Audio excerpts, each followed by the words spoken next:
fucking retard Biden, Joe Biden. You know, he just stands there looking stupid. They don't say would have made his ass the president. All right, and go ahead. And Elder Tahar, can I just say one thing to back you up? Now, we were together, me and Elder Tahar, the other day, driving around in the car, and we were it was the so-called anniversary of this so-called the civil rights movement. And the clown, the monkey, Obama, was up there speaking. Me and Elder Tahar was listening to it, and he was giving that so-called speech. And we were laughing, man, and we were getting mad at Jake because he was giving a speech, and most of the people was Jake in the audience. And pretty much, you could see that this guy's a puppet. He was doing a lousy imitation of Martin Luther King.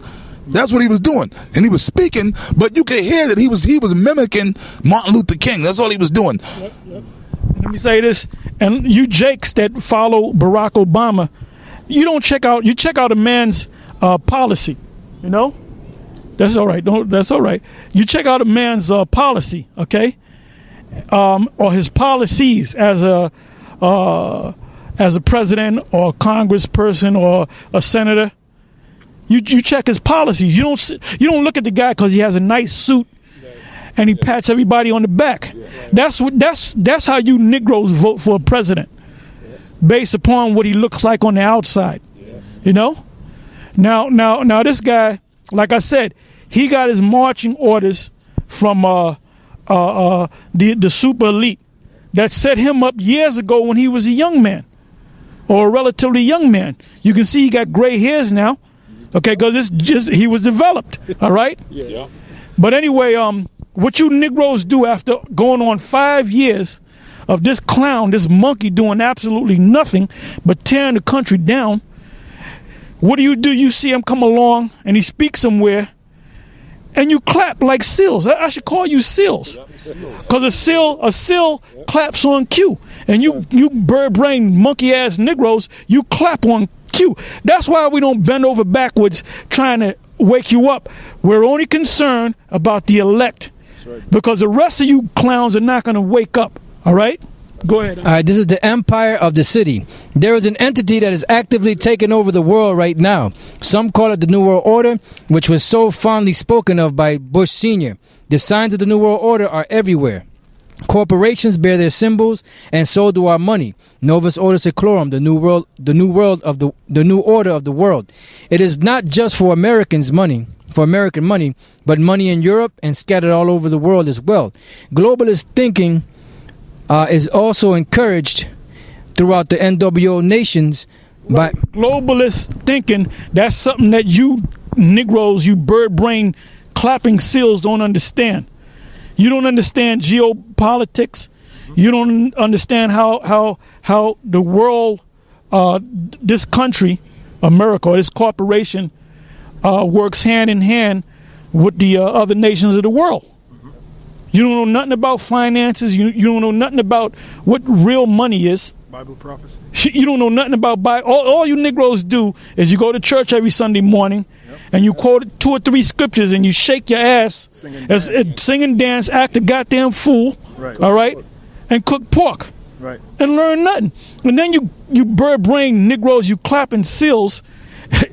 You're talking about 50-year anniversary after the dream speech. Matter of fact, give me that on the dream speech in Jeremiah 23. All right, that's all. Everybody got a dream, man. I had dreams. Okay, that's right. All you Negroes have dreams. That's right. Esau, the white man, the devil, he got dreams. Animals have dreams, man. And nigga, you gonna go by one nigga that said he had a dream, and you gonna follow his dream? That's right. And now you're talking about 50 years later, we haven't made it, but we almost made it. You ain't made shit, man. Okay? You ain't made a damn thing, man. And then just because they put a black president up there, you haven't accomplished nothing, man. You the same Negro when Bush was in office, when Clinton was in office. All right? That's right. That's right. Jeremiah chapter 23, verse 25. I have heard what the prophet said that prophesy lies in my name, saying, I have dreamed, I have dreamed. How long shall this be in the heart of the prophets that prophesy lies? Well, Obama on that speech that we were listening to, he was He was pretty much just he was like mimicking Martin Luther King. But the niggas in the audience, every word, like, that's right, and we're gonna do this, and they were clapping, going crazy. Didn't you say who wrote the speech? Yeah. This guy Stanley Levinson, which is a so-called Jew, he wrote the majority of Martin Luther King's speeches, and including, as most say, that famous "I Have a Dream" speech. So he didn't even write that. And if you really listen to this dude Martin Luther King's speeches, you could tell that they were carefully coordinated, carefully written out, and carefully selected language. You know, and it was all rehearsed. So somebody wrote that for him. It was Stanley Levinson. You know, for you Martin Luther King fanatics out there. Yeah.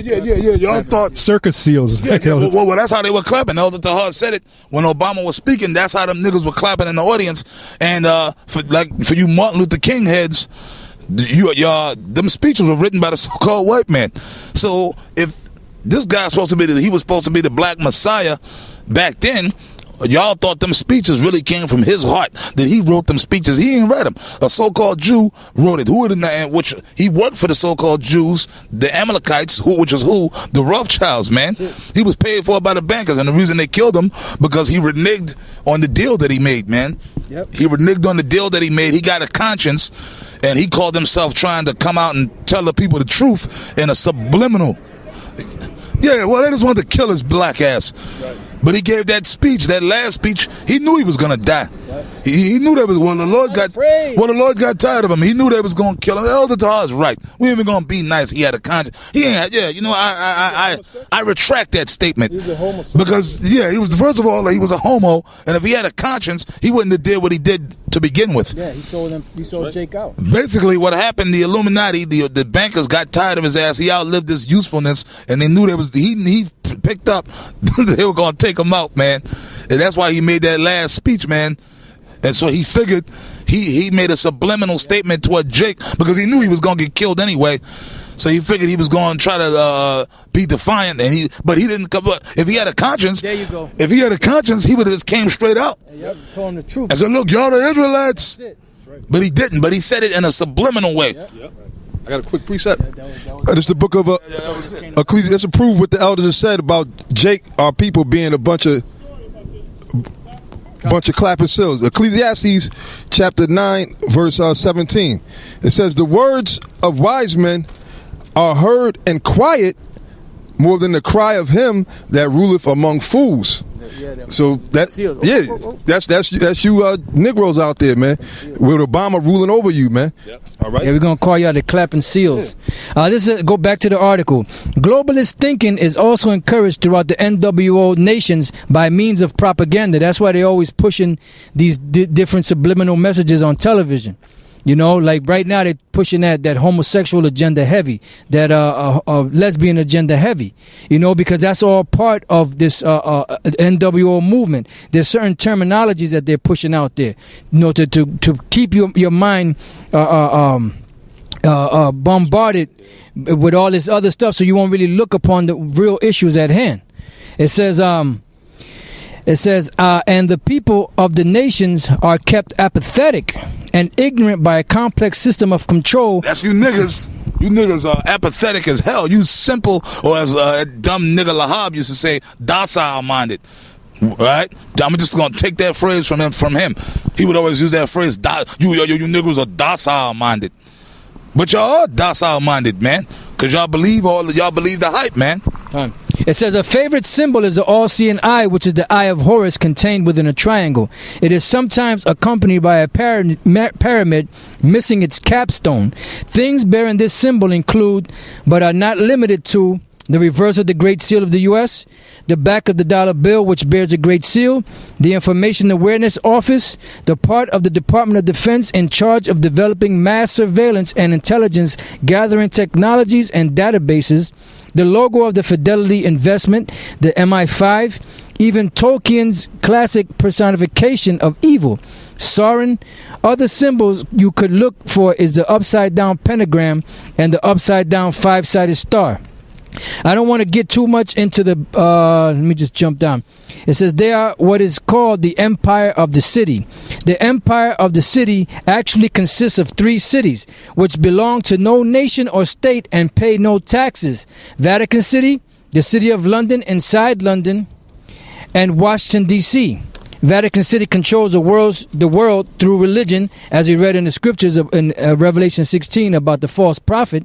The city of London controls the world through currency, that's the monetary, and Washington, D.C. controls the world through force, and that's the military power. But now, as you know, in ancient Roman Empire started falling because the military was spread out too thin. Now in America, they're spread out too thin, and they're starting to do cutbacks, on the military And devaluing their currency. That's right. It says this. Just like. Call intermission. All right. Yeah, so we'll call for an intermission. We'll be back. That's right, brother. It's got to be right. Okay, we're back, and we're going to go back into the document. All right. It says the city of London, or the square mile, is a plot of land approximately a square mile in London. It is independent from England and is ruled by the City of London Corporation. Located in the center of each city is an Egyptian obelisk erect. They are the obelisk in St. Peter's Square, the Washington Monument, and Cleopatra's Needle in the city of London, and they have a picture of all 3. Yeah, you notice he said Cleopatra's Needle.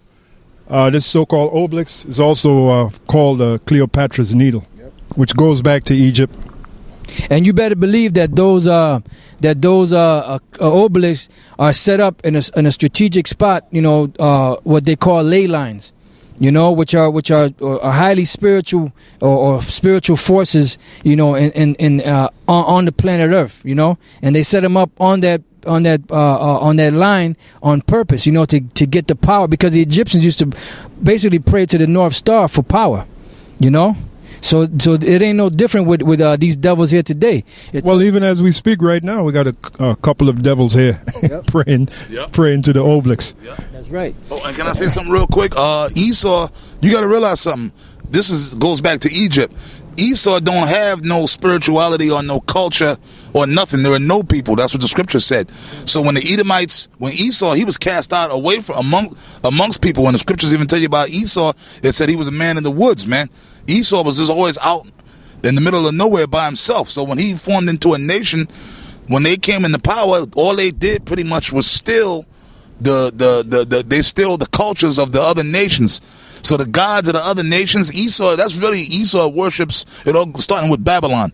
Esau just, when they came into power, they said, well, we don't have the Most High is not with us, and we don't have our own spirituality. So they took the so-called spiritualities of these other nations, starting with the Babylonians, the Egyptians, you understand? Because the Romans and the Greeks, all that they came up with, somehow or another, it goes back to Babylon, man.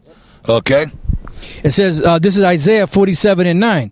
But these 2 things shall come up to thee in a moment, in one day, the loss of children and widowhood. They shall come upon thee in their perfection, for the multitude of thy sorceries, and for the great abundance of thine enchantments. For thou hast trusted in thy wickedness, thou hast said, none seeth me. Thy wisdom and thy knowledge, it hath perverted thee, and thou hast said in thine heart, I am, and none else beside me. Yeah, that's why these Edomites, that's why they're coming up with cloning. They've already cloned the food. They've already tried cloning animals. They're right now in the process of cloning human beings. I've watched, you got to watch certain shows, man. Morgan Freeman, we eating clone. Let me tell you something. The bananas that we eat, these bananas are not real, but we're not even eating real bananas, which that takes away the whole potassium aspect of it, man. You probably the vitamins, you probably getting maybe half of the potassium you're supposed to be getting if you ate a real banana. Real bananas have seeds in them, man. Apples don't have seeds no more. Oranges don't have seeds no more. Watermelons don't have seeds no more. Yeah, that's why you resorted to going back to organic, which that organic is another scam, because you got these deceivers out there that have picked up on the word organic. So now you go in the store, everything says organic, but when you check it out, it's really not organic. It's nothing but GMO, created food that was created in a lab, which proves that the so-called white man that ruled the society, he got to be brought down. That's right. Because he's a destroyer. Everything he touches, he destroys it. It says, therefore shall evil come upon thee, thou shalt not know from whence it riseth, and mischief shall fall upon thee, thou shalt not be able to put it off. And this is the prophet Isaiah prophesying against the so-called white man, saying that your secret is out and you're going to be destroyed, and your future is slavery. Your future is destruction and slavery for your witchcraft. That's right. All right? And Obama is nothing but a puppet for the so-called white man, in particular the Rothschild family, which is the top family on the planet Earth. That's right. And desolation shall come upon thee suddenly, which thou shalt not know. Yeah, that desolation is the missiles, the nuclear missiles. Stand now with thine enchantments, and with the multitude of thy sorceries, wherein thou hast labored from thy youth. This is the evidence of their sorceries. Why would they have an Egyptian obelisk over here? Yeah. And like I said, even now as we speak, you have two devils over here. They're praying to the obelisk. Sorceries. Yep, that's right. So that means you're going to be destroyed, man. You so-called white people, your American government, your society, it's all going to go down, and all this witchcraft, and you could bring 1,000 more obelisks over here from Egypt. That's not going to stop the missiles from dropping on you, man, and burning up your society, man. Hey, I got to say this. Years ago, Elder Tahar was here, and he did a series called All Bow Down. And I believe he met a couple of witches right here. That was that Baltimore. Oh, right here, right? Yeah. Well, that was here. Years ago. Okay. It was a series called All Bow Down. Yeah, and he and you can see how young he looks. If we find the footage, we'll put it up. And yeah, he's old as hell now. He's old as dirt. But the point is, he interviewed witches. Edomites. Which were Edomites, so-called white people. All right? So the so-called white man, the point is he believes in witchcraft. That's his power, witchcraft. It says, if so be thou shalt be able to profit, if so be thou mayest prevail. Thou art wearied in the multitude of thy counsels. Let now the astrologers, the stars, see, and here it is, you know, you have the history of the world. You have all these different empires that ruled. You have all these different things that they did through sorceries, through praying to witches, to having their magi, to having, you know, their spiritual men on the left hand side, witches and all that, witchcraft. And you know all these empires fell. To show you how much of a stupid person you are, you don't even consider that all them empires that are worshiping the same thing that you're worshiping, they all fell. What makes you think that you're not going to fall? Babylon. What makes you think that this society, America, you so-called white people, what make you think that this society is not going to fall? Yep. The way those other empires fell. Yep. You don't take that into consideration. You know, you're thinking that because you have the power now and you have the money that you'll never go down. That's how they thought. You think Nebuchadnezzar ever thought he was going to be taken down out of power or out of rulership? Yeah, this Egyptian obelisk, it didn't save the Egyptians from the Red Sea. That's right. So what make you think this obelisk is going to save you, America? Exactly. Yeah, pharaohs, magi, and witches, they couldn't stop the power that Moses had through Yahweh Shai. The Most High, Yahweh, the God of the Israelites. Hey man, it overpowered the witches of Pharaoh. Why? Because the God or the spirits that the witches are praying to is Satan. Right. Satan works for the Most High. That's it. Yahweh Ba'Shem Yahweh Shah. Satan is under him. He takes orders. Your power, Esau, which is Satan, works for our power, who's the Most High. So that's how stupid. That's why Obadiah says, the pride of thine heart have deceived thee. Thou that dwellest in the cliffs of the rock, letting you know it's talking about Esau from Mount Seir, you so-called white people, and you were pushed up into the caves of the Caucasus Mountains by us. That's right. It says, thou art wearied in the multitude of thy counsels. Let now the astrologers, the stargazers, and monthly prognosticators stand up and save thee from these things that shall come upon thee. All right, now back to the article. It says, St. Peter's Square, Washington Monument, and Cleopatra's Needle in the city of London. Of course, one question you might want to ask yourself is, why is there an Egyptian obelisk, which is a tribute to the Egyptian pagan sun god Amun-Ra, in the middle of Vatican City? And that's a very good question. Why is there one in the middle of New York City? That's a very good question. Contained within these three cities is more than 80% of the world's wealth. The empire of the city is essentially the British Empire, or more accurately, the forces behind the British Empire of the past. The empire asserts its control over its colonies, such as U.S., Canada, Australia, the European Union, through complicated means. One of their means of control is to have agents of their cause in high places of influence. And Obama is one of their agents. Yep. Again, like we said at the top of the lesson, Obama is nothing but a puppet. And those speeches that he give carefully written by his hidden masters. All right? This cabal of powerful manipulators Yeah, like Quado, which Quado goes back to Judah, right? But Quado in that movie, Total Recall, not the new one, the old one,